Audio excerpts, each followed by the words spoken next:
시애틀 순복음교회 성도 여러분, 한 주간도 주님의 은혜 가운데 평안하셨습니까? 오늘 참 좋은 날입니다. 오늘 이 귀한 시간, 이 귀한 예배를 통해서 하나님의 크신 은혜가 저와 여러분들의 삶에 가득하기를 예수님의 이름으로 축원드립니다. 우리 다 같이 사도신경 하심으로써 5월 24일 넷째 주 주일 예배를 하나님께 드리겠습니다. 전능하사 천지를 만드신 하나님 아버지를 내가 믿사오며 그 외아들 우리 주 예수 그리스도를 믿사오니 이는 성령으로 잉태하사 동정녀 마리아에게 나시고 본디오 빌라도에게 고난을 받으사 십자가에 못 박혀 죽으시고 장사한 지 사흘 만에 죽은 자 가운데서 다시 살아나시며 하늘에 오르사 전능하신 하나님 우편에 앉아 계시다가 저리로서 산자와 죽은 자를 심판하러 오시리라. 성령을 믿사오며 거룩한 공예와 성도가 서로 교통하는 것과 죄를 사하여 주시는 것과 몸이 다시 사는 것과 영원히 사는 것을 믿사옵나이다. 아멘. 오늘 은혜 받으실 하나님의 말씀은 사도행전 1장 3절에서 14절 말씀입니다.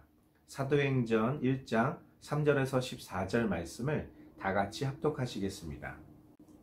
그가 고난 받으신 후에 또한 그들에게 확실한 많은 증거로 친히 살아계심을 나타내사 40일 동안 그들에게 보이시며 하나님 나라의 일을 말씀하시니라. 사도와 함께 모이사 그들에게 분부하여 이르시되 예루살렘을 떠나지 말고 내게서 들은 바 아버지께서 약속하신 것을 기다리라.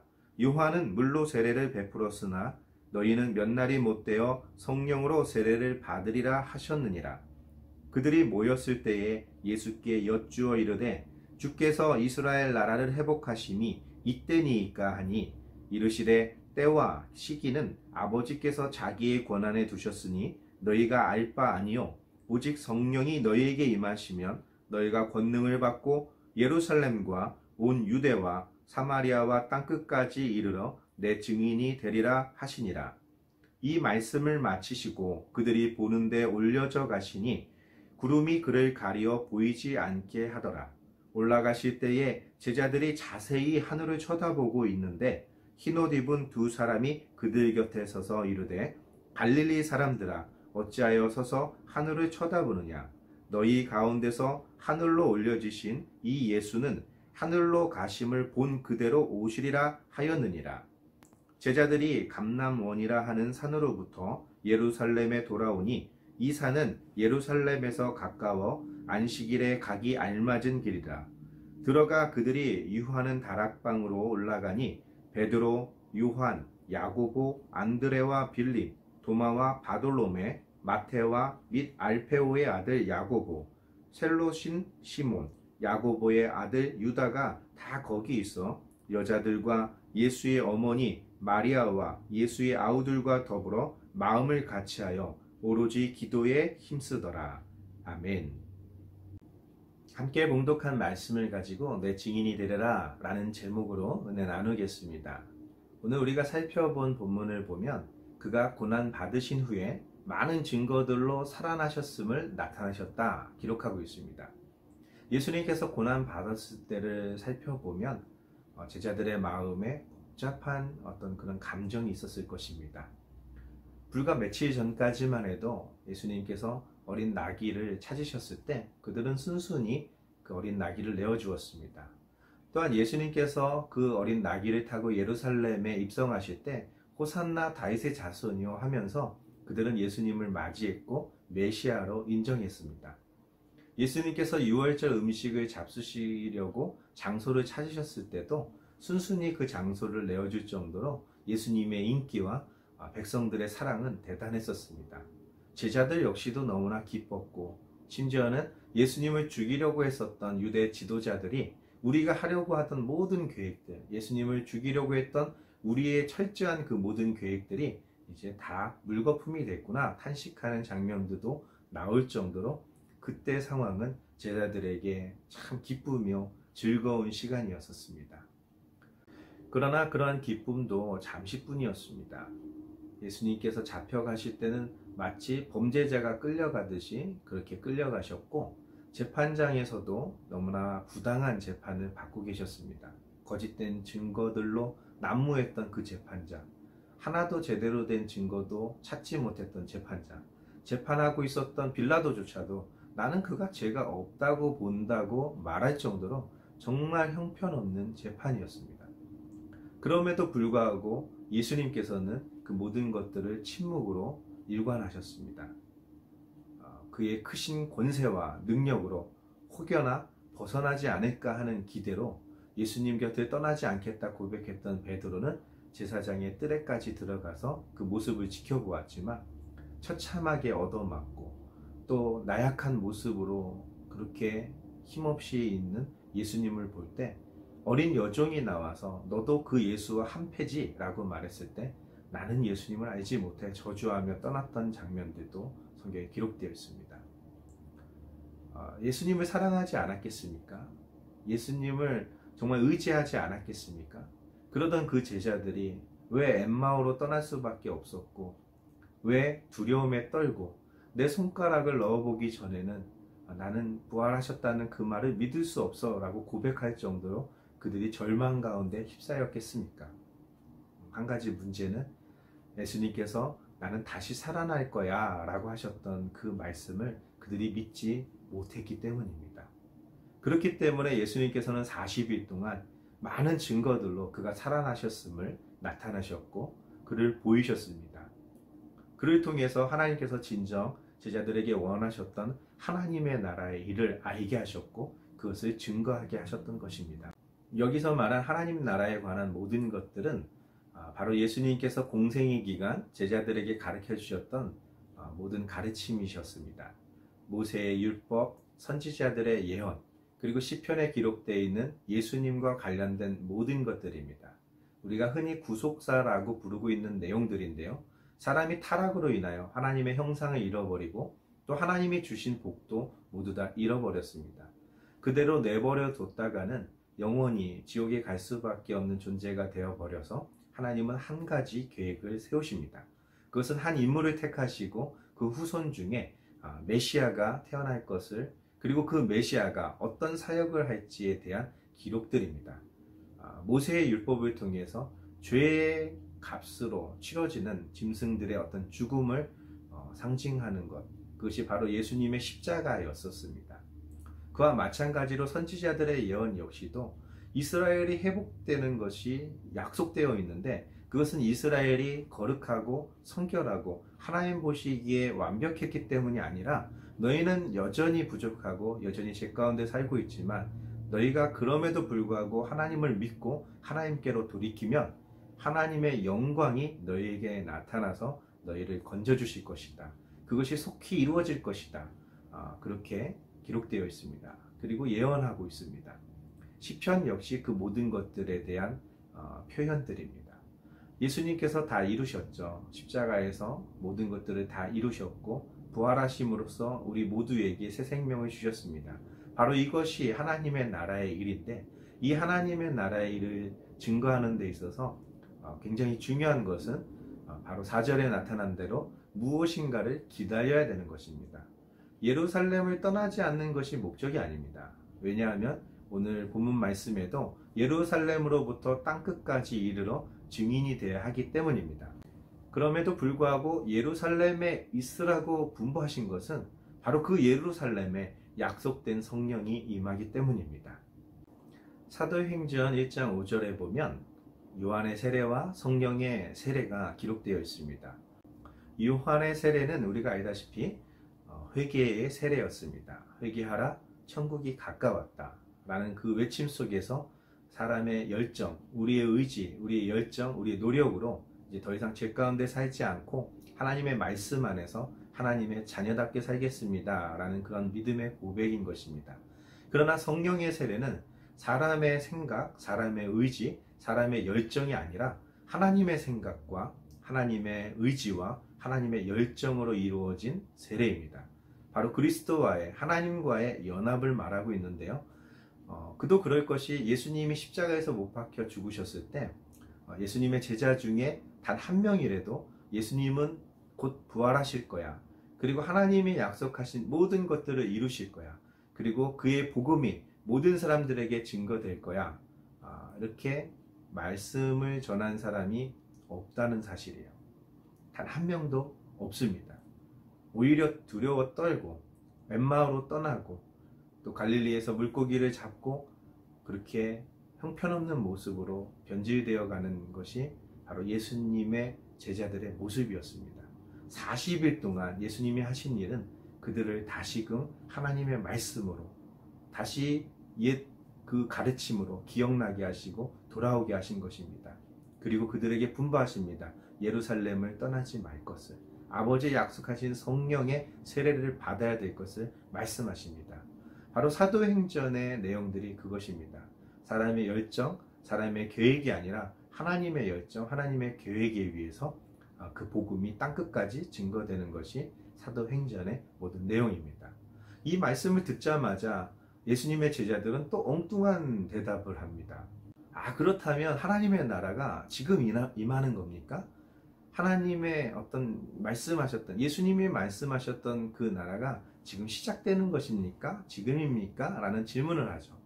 제자들의 그런 엉뚱한 질문 앞에서도 예수님께서는 아주 중요한 것을 가르치고 계십니다. 바로 그때와 시는 너희의 영역에 있는 것이 아니야. 예수님의 구속사가 인간의 어떤 열정과 노력과 또 그들이 하나님의 말씀을 잘 지켰기 때문에 구원받은 것이 아니라 오직 하나님에 의해서 하나님이 약속하시고 하나님이 계획하시고 하나님이 보내주신 그리스도 예수로 말미암아 이루어졌던 것처럼 하나님의 나라가 임하는 것 역시도 우리의 열정, 우리의 노력, 우리의 어떤 그런 행위로 이루어지는 것이 아니라 하나님의 계획과 하나님의 섭리 속에서 반드시 이루어질 그런 것이기 때문입니다. 그것은 인간의 관여 속에, 인간의 영역 속에 들어있는 것이 아니기 때문에 우리 이 마지막 때를 살고 있는 우리에게도 굉장히 중요한 예수님의 메시지입니다. 예수님께서는 우리에게 관심을 가져야 될 것에 대하여 말하시는데 그것이 바로 오직 성령이 너에게 임하시면 너희가 권능을 받는다라는 그 말씀입니다. 바로 그 권능은 어떤 병을 고치거나 예언하는 그런 능력의 수준을 뛰어넘습니다.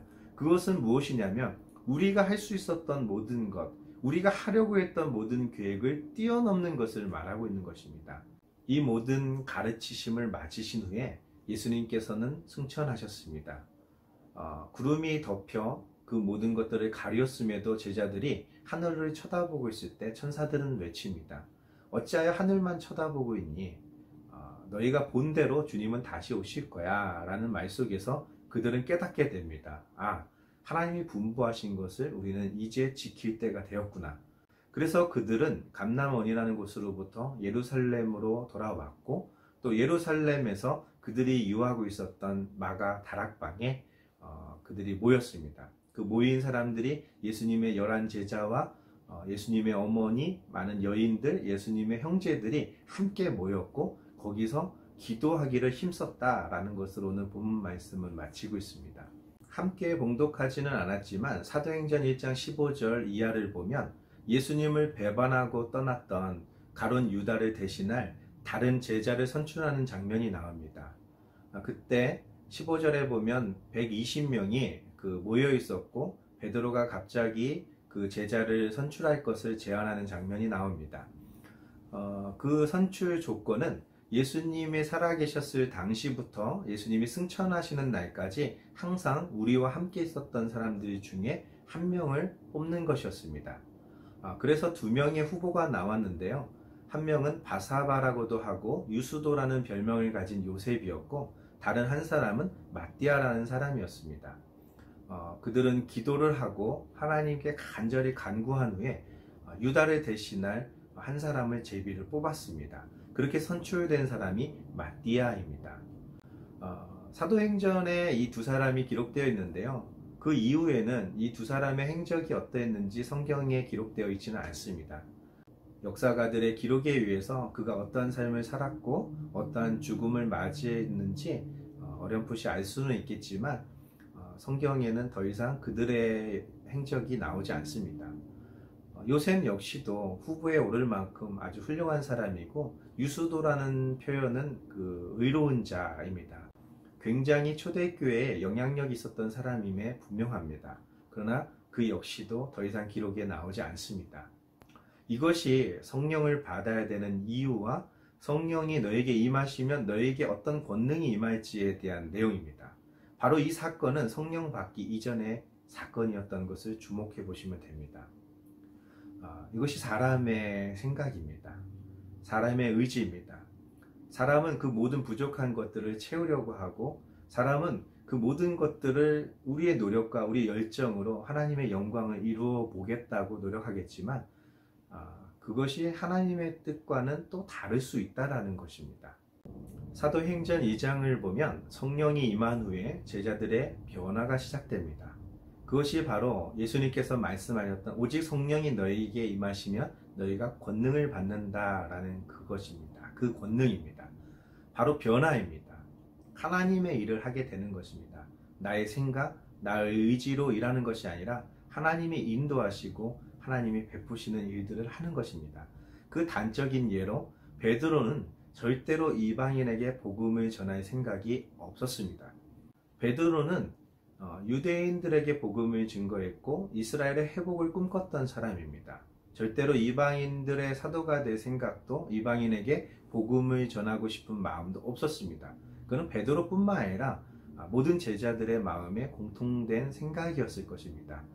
그런데 하나님이 거룩하게 하신 것을 네가 속되다 하지 말라는 명령 앞에서 그는 고넬료 가족이 갔었고, 예수님에 대한 이야기를 했을 때 오순절 마가 다락방에 이루어졌던 그 성령의 역사가 동일하게 고넬료 가정에 임하는 것을 보면서 깜짝 놀랐습니다. 그 사실을 예루살렘에 있는 많은 사람들에게도 알렸고, 제자들은 이제 하나님께서 그런 이방인들도 구원하시려고 계획하셨는가? 라는 것을 깨닫게 됩니다. 또 다른 예가 있습니다. 사람의 계획으로는 절대로 생각해낼 수 없는 어떤 그런 한 사건입니다.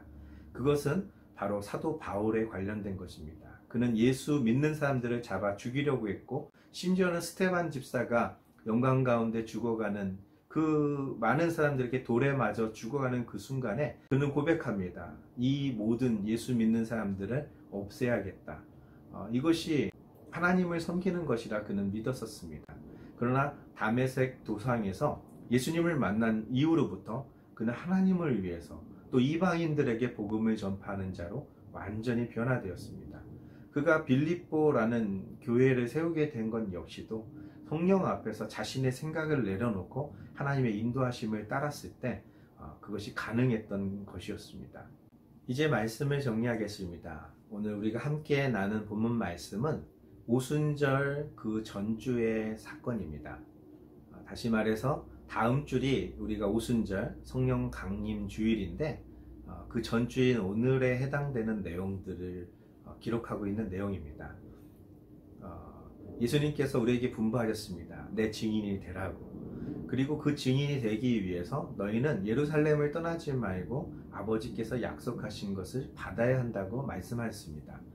그 성령이 너에게 임하시면 너희가 권능을 받는데, 그 권능은 요한의 세례와 같이 너의 열정, 너의 의지로 되어지는 어떤 그런 사역이 아니라 하나님, 즉 성령의 열정과 성령의 의지에 의해서 하나님의 나라, 하나님의 일이 이루어지는 것입니다. 바로 그 권능이 임할 때 내 의지로 이방인에게 가지 않으려고 했던 베드로가 이방인에게 복음을 전했던 것처럼, 예수 믿는 사람을 죽이기 위해서 작정했던 사람이 예수님을 위해서 자신의 목숨까지도 아끼지 않는 사람으로 변화되었던 것처럼 변화될 것입니다. 그 권능으로 말미암아 예루살렘에 갇혀있던 그들이 온 유대로 뛰쳐나갈 수 있었고, 심지어는 사람 취급하지 않았던 사마리아인들에게 복음을 증거하였으며, 또 이방인들에게 더더욱 나아가지 않았던, 그들이 함께하려고 하지 않았던 이방인들에게까지도 복음을 전했던 것입니다.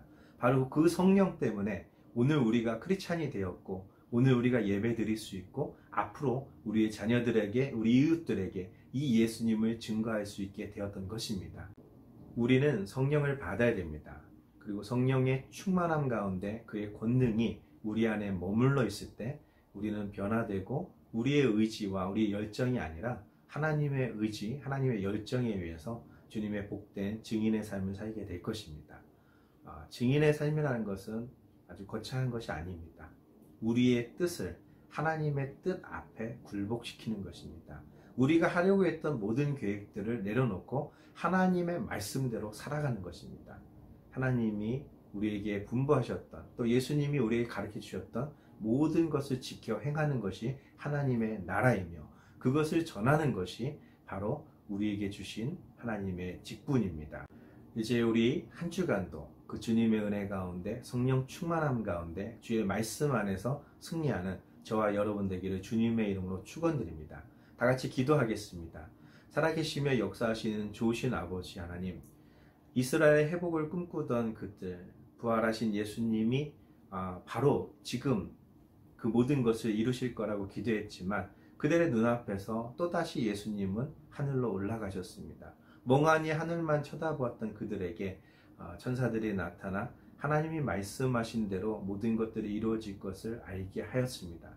그들은 예루살렘으로 돌아와서 예수님이 말씀하신 대로 기도에 힘썼고, 또 그들 나름대로 그들의 방식으로 기도하고 유다를 대신할 제자들을 뽑았지만 하나님께서는 또 다른 계획을 갖고 계셨습니다. 이방인들이 주의 복음을 전하는 사도가 되었고, 또 주님을 핍박하던 자들이 하나님을 위하여 헌신돼 주의 제자가 되게 하여 주셨습니다. 이러한 모든 성령의 권능으로 말미암아 이루어지는 예루살렘으로부터 사마리아 땅끝까지 이르게 되는 이 모든 복음이 오늘 시애틀 순복음교회 우리 모든 성도님들에게 함께하게 하여 주시옵소서. 우리의 뜻을 내려놓고 하나님의 뜻대로 살아가는 우리 모두가 되게 도와주옵소서. 예수님의 이름으로 감사하며 기도드립나이다. 아멘. 우리 다 같이 주기도문 하심으로 5월 24일 주일 예배를 모두 마치도록 하겠습니다. 하늘에 계신 우리 아버지여, 이름이 거룩히 여김을 받으시오며 나라가 임하시오며 뜻이 하늘에서 이루어진 것 같이 땅에서도 이루어지리이다. 오늘 우리에게 일용할 양식을 주시옵고, 우리가 우리에게 죄지은 자를 사하여 준 것 같이 우리의 죄를 사하여 주시옵고, 우리를 시험에 들게 하지 마시옵고 다만 악에서 구하시옵소서. 나라와 권세와 영광이 아버지께 영원히 쌓옵나이다. 아멘. 다음 주는 오순절 성령 강림 주일입니다. 우리에게 성령을 주시고 우리의 권능을 주신 그 하나님께 준비된 마음으로 함께 모이기 원합니다. 오늘 그 일주일 전인 이 주일, 그때 있었던 사건들을 다뤄봄으로써 우리가 무엇을 해야 될지 분명해졌습니다. 우리는 하나님께서 약속하신 것을 기다리고, 또 그 성령 안에서 우리는 기도에 힘써야 됩니다. 기도하면 하나님이 우리에게 알게 하시고 그것에 순종하여 한 걸음 한 걸음 나아갈 때 우리의 삶은 어느덧 주님의 증인의 삶이 되어 있으며, 우리가 생을 마감하는 그때에도 하나님께서 착하고 충성된 종이라 칭찬받는 그런 귀한 삶이 될 줄 믿습니다.